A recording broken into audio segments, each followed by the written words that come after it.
Today, we're diving into something pretty fascinating, the hidden source code for an entire intellectual tradition. And it really challenges a basic assumption most of us have about where philosophy even comes from. So let's just start with that big question, one we all think we know the answer to. Where does philosophy come from? For most of us, our minds immediately jump to one place, ancient Greece. We picture Socrates, Plato, Aristotle, the giants of Western thought, walking through the agora, questioning absolutely everything. But what if that's not the only origin story out there?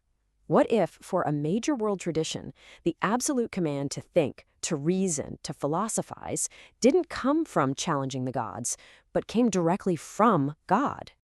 And that leads us right to this core idea, the intellectual mandate. We're about to see how the central text of Islam, the Qur'an, doesn't just, allow for thinking. It actively commands it. The easiest way to get our heads around this is with a three-step process. The whole intellectual tradition really flows from this first stage, the Qur'an itself. This is what provides that core intellectual mandate we were just talking about. And what's so remarkable here is just how proactive the text is. This is not a passive document. The Qur'an is just filled with these direct commands, creating a really clear framework for rational inquiry. It's constantly telling its readers to reason, to reflect, and to observe the world around them. Take this verse, for instance. Do they not reflect? That's a direct challenge. It's not a suggestion. It frames the act of thinking not as some kind of optional extra, but as a core human responsibility, maybe even an act of worship. The source material actually calls this epistemic authorization. Now, for philosophy or science to even get off the ground, you need to believe in something fundamental, that the universe isn't just random chaos, right? You have to believe it follows predictable patterns and laws. Well, the Qur'an provides exactly this precondition. This verse illustrates that point perfectly. It talks about the Sunnah of Allah, an established, unchanging pattern in creation. For any thinker, this is bedrock. It's basically saying, hey, there are constants, there are laws, there's a system here that you can understand. Philosophy absolutely thrives on this kind of invariance. And finally, you have this concept of hikmah, or wisdom.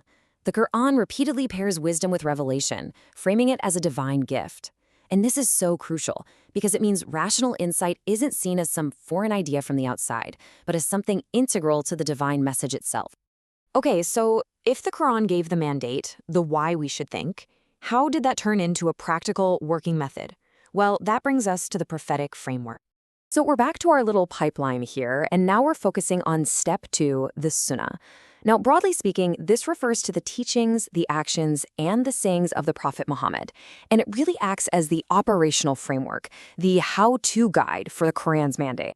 So the prophetic tradition didn't just carry the message, it gave the execution guidelines. And one of the most powerful examples of this is how the Prophet himself explicitly, and I mean explicitly, validated the use of human reason. This all comes from a really famous story.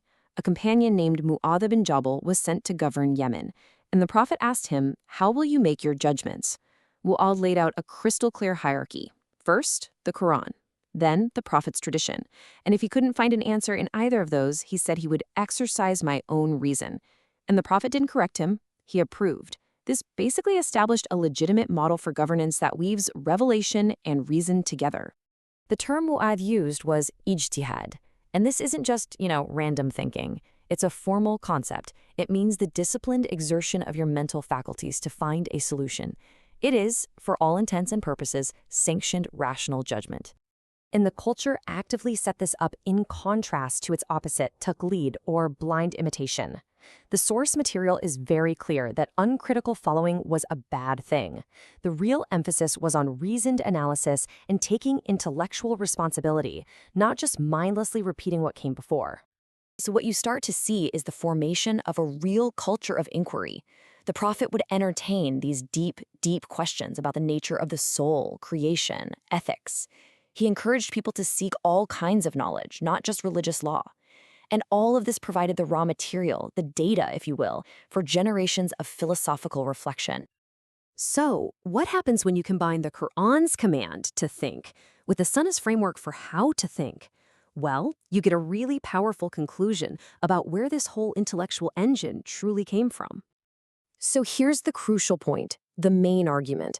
Islamic philosophy didn't just pop into existence when some Muslims stumbled upon Greek texts in a library somewhere. According to this view, it emerged because the revelation itself was actually designed to create thinkers. And here is the aha moment, put as simply as possible. The Qur'an provided the why, the fundamental mandate to think. The Sunnah provided the how, the practical method for applying that reason. So all that external philosophy from the Greeks and others, it didn't provide the engine. It just provided a new vocabulary for an intellectual engine that was already up and running. Look, this is a really fascinating historical reframing, but why does it matter today? Well, because it provides a powerful tool for building a bridge between different intellectual traditions within Islam itself. Just consider two movements that people often see as polar opposites, Sufism and Salafism. What's so wild is that they share the exact same foundation. Both accept the Qur'an and Sunnah as their ultimate anchors, and both view human reason as valid but subordinate to revelation. Suddenly, this shared origin becomes a potential point of connection. And that really brings us to the big takeaway. This isn't just a story about one tradition. It's an example of a much, much larger idea, that a revealed text, something we often see as the opposite of philosophy, can actually be a powerful engine for reason. And that leaves us with a final question to chew on. If a text can be the very thing that ignites a tradition of critical thought, what other intellectual origins in other cultures and other histories have we just completely overlooked?